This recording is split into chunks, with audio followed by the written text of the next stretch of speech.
ตัวโลกสบายดี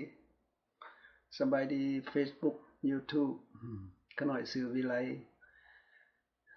พี่น้องเห็นเนาะในหูปจอทีวีนกดอกไม้สวยงามเหลือเกินที่พระเจ้าทรงสร้างไว้สร้างนกทุกชนิดสร้างสัตว์ทุกสิ่งทุกชนิดเลยเกิดมางัวควายแม่นพระเจ้าสร้างหมดลิงพระเจ้าสร้างหมดโลกนี้แม่นเป็นขององค์พระผู้เป็นเจ้าพระเจ้าทรงสร้างดวงเดือนดวงดาวดวงจันทร์สร้างขน้อยสร้างน้ำทะเลพระเจ้ามีฤทธิ์อำนาจยิ่งใหญ่สูงสุดเลยพระเจ้าองค์นั้นคือชื่อองค์พระเยซูคริสต์เจ้าพระเจ้าได้ลงมาจากสวรรค์ชื่อองค์พระเยซูคริสต์เจ้าได้ลงมาสิ้นพระชนม์เพื่อตายแทนความผิดบาปของทุกคนชาวโลกทั่วทุกๆภาษาเมื่อ 2,000 ปีผ่านมาสาวกขององค์พระเยซู12 คนหลายๆคนได้เห็นองค์พระเยซูคริสต์เจ้าสาวก12 คนนั้นใกล้ชิดกับพระองค์ใกล้ชิดกับพระเยซูได้กินข้าวกับพระเยซูได้ย่างกับพระเยซูใช้ชีวิตกับพระเยซูได้กอดพระเยซูได้จับมือพระเยซูได้เห็นกับตาของเขาพระเยซูทรงสิ้นพระชนม์อยู่บนไม้กางเขนพวกเขาจึงเขียนพระคัมภีร์ไว้เขียนพระคำของพระเจ้าเพื่อเป็นการหลักฐานที่เขาเห็นว่าพระเยซูลงมาในโลกนี้ตายบนไม้กางเขนและขึ้นมาจากความตายเป็นหลักฐานเพื่อคนรุ่นหลังจะฮู้คือขน้อยเองเป็นคนรุ่นหลังที่ขน้อยบ่ฮู้จักพระเยซูเลยหลังจากมาอ่านมาศึกษาและจึงฮู้ว่าโอ้แม่นพระเยซูทรงเป็นพระเจ้าขน้อยเชื่อว่าสาวกของพระเยซูได้เขียนไว้เนาะขน้อยจึงขอบคุณองค์พระเยซูมีความส่งเสริมยินดีที่ได้ฮู้จักองค์พระเยซูและพระเยซูได้เลือกเอาขน้อยเป็นลูกของพระเยซูโอ้ชาวปันไดเอกเนาะเป็นลูกของพระผู้สร้างโลกนี้ว้าวเป็นลูกของกษัตริย์เนื้อกษัตริย์เป็น King of King Lord of Lord พระเยซูคริสต์เป็น King of King Lord of Lord เป็นลูกของผู้สร้างว้าวแม่นไผสิบ่ดีใจเนาะขน้อยมีชีวิตคู่มือนี้ก็ย้อนพระคำของพระเจ้าย้อนพระคุณของพระเยซูคริสต์อยู่ไปก็ได้กำไรชีวิตตายไปก็ได้กำไรชีวิตใน2 โครินธ์บทที่5ข้อ8ตายไปขน้อยก็มีหม้องไปแล้วมีหม้องดีกว่านั้นดีกว่าอยู่ในโลกนี้คือสวรรค์ชั้น3พุ่นขน้อยมีที่อยู่ไปแล้วอยู่ไปถ้าขน้อยบ่ตายอยู่ในโลกนี้หมายถึงร่างกายบ่ตายขน้อยก็ออกประกาศของเรื่องของพระเยซูให้ทุกคนได้ฟังเพื่ออยากให้ทุกคนนั้นจะได้ขึ้นสวรรค์และจะได้อยู่นำกันอยู่สวรรค์ขน้อยจะอ่านพระคำของให้พระเจ้าให้พี่น้องฟังในพระคัมภีร์ฟิลิปปอยบทที่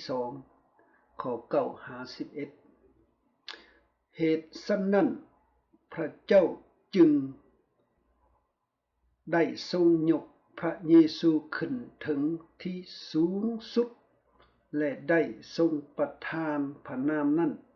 ซึ่งอยู่เหนือนามทั้งปวงให้แก่พระเยซูข้อ10เพราะพระนามพระเยซูทุกหัวเข่าในสวรรค์ทั้งแผ่นดินโลกและผู้ที่ตายไปอยู่นรกก็ดีจะคู่เข่าข้าพระเยซูเจ้าเพื่อทุกลิ้นจะยอมรับว่าพระเยซูเจ้าทรงเป็นองค์พระผู้เป็นเจ้า อันเป็นการถวายเกียรติพระเจ้าพระบิดาในข้อพระคัมภีร์ข้อนี้ได้บ่งบอกว่าทั่วโลกทุกคนที่ตายไปแล้วก็ตามแต่ยังมีชีวิตก็ตามทุกคนทุกหน่วยตาทุกลิ้นและทุกหัวเข่าจะก้มกราบไหว้องค์พระเยซูคริสต์เจ้าและทุกลิ้นก็ยอมรับว่าพระเยซูทรงเป็นพระผู้เป็นเจ้าในมือที่ตัดสินในมือนั้นตัดสินครั้งสุดท้ายนั้นทุกคนจะออกห้องออกพระนามพระเยซูคริสต์เจ้าถึงคนเฮาอยู่ในโลกนี้เชื่อหรือบ่เชื่อปฏิเสธพระเยซูเป็นพันครั้งก็ตาม100ครั้งก็ตามบ่ฟังบ่ยอมฟังเด็ดขาดเรื่ององค์พระเยซูคริสต์เจ้านี้บ่ยอมรับว่าพระเยซูทรงเป็นพระเจ้าบ่ยอมเด็ดขาดบ่อยากฟังถ้าฟังชื่อพระเยซูนี่แล่นหนีในมือตัดสินมือนั้นผู้ที่ปฏิเสธพระเยซูนั่นแหละบ่ยอมรับพระเยซูในโลกนี้นะมือตัดสินผู้นั้นจะยอมรับด้วยปากตัวเองว่าพระเยซูนั่นแหละทรงเป็นพระผู้เป็นเจ้าแต่ในมือที่เรายอมรับว่าพระเยซูทรงเป็นพระเจ้านั้นก็สายเกินไปแล้วเพราะว่าในมือนั้นมือตัดสินนั้นตัดสินคนที่บ่เชื่อในพระเยซูคนที่พระเยซูตัดสินผู้ที่เชื่อพระเยซูตัดสินอยู่บนไม้กางเขนแล้วผู้ที่เชื่อและผู้ที่บ่ยอมเชื่อมันตัดสินลงโทษหนัก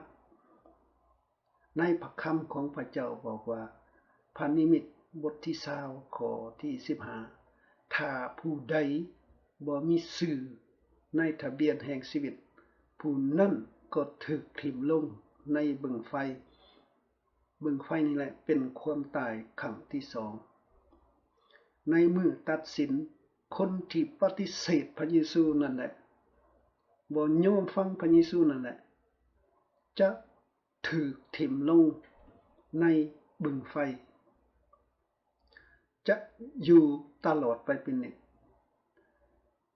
ในที่นั้นในมาระโกบทที่9ข้อ48บอกว่านอนบ่ฮู้จักตายไฟบ่ฮู้จักมอด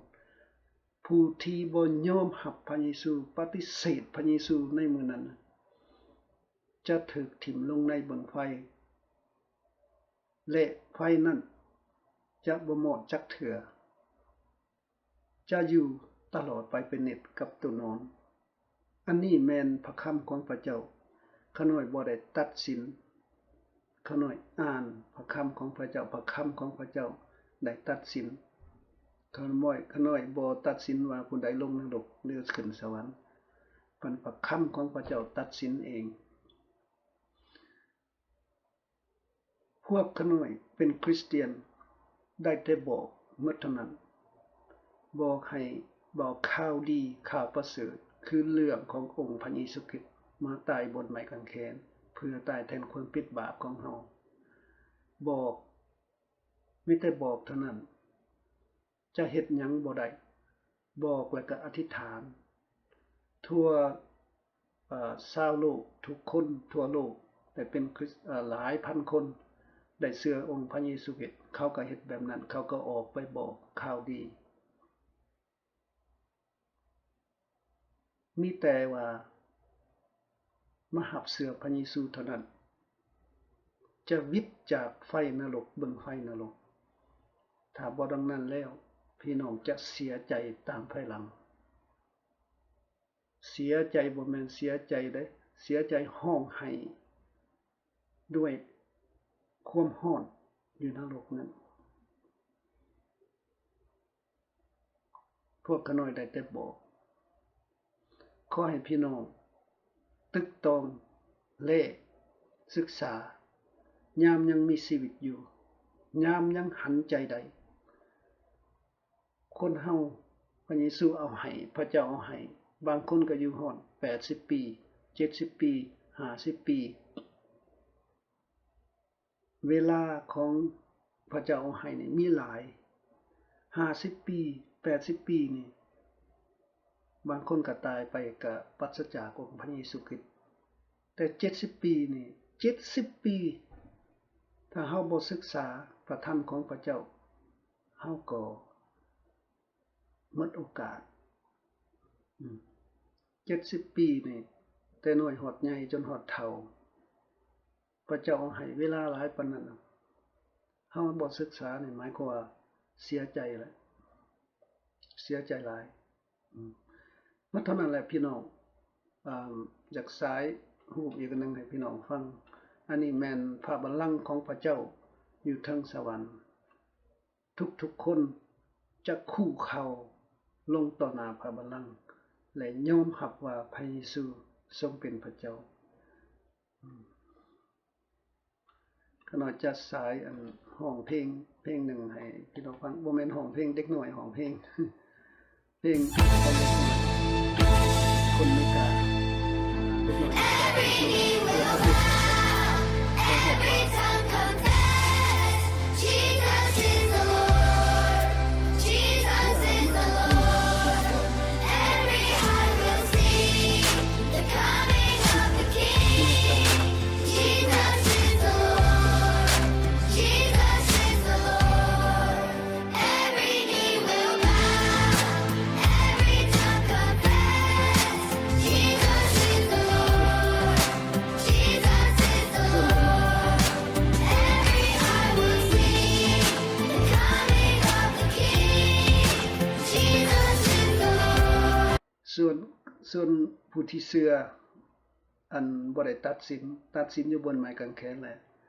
พวกขน้อยก็มีความสมสึนยินดีที่บ่ได้ถูกลงนรกได้ขึ้นสวรรค์กับพระเยซูคริสต์เจ้าเวลาตายไปก็หูที่อยู่แล้วไปสวรรค์อยู่ไปก็ได้กำไรชีวิตตายไปก็ได้กำไรชีวิตใน2โครินธ์บทที่5ข้อ8ว้าวจะเอาปานใดอีกเนาะมีความสุขมีความสมสึนยินดีได้รู้จักองค์พระเยซูคริสต์เจ้าขอบคุณพระเยซูสรรเสริญองค์พระเยซูคริสต์เจ้าจิตใจของข้าน้อยจงสรรเสริญองค์พระเยซูคริสต์เจ้าอาเมนฮาเลลูยาฮาเลลูยาขอให้พระเจ้าอวยพร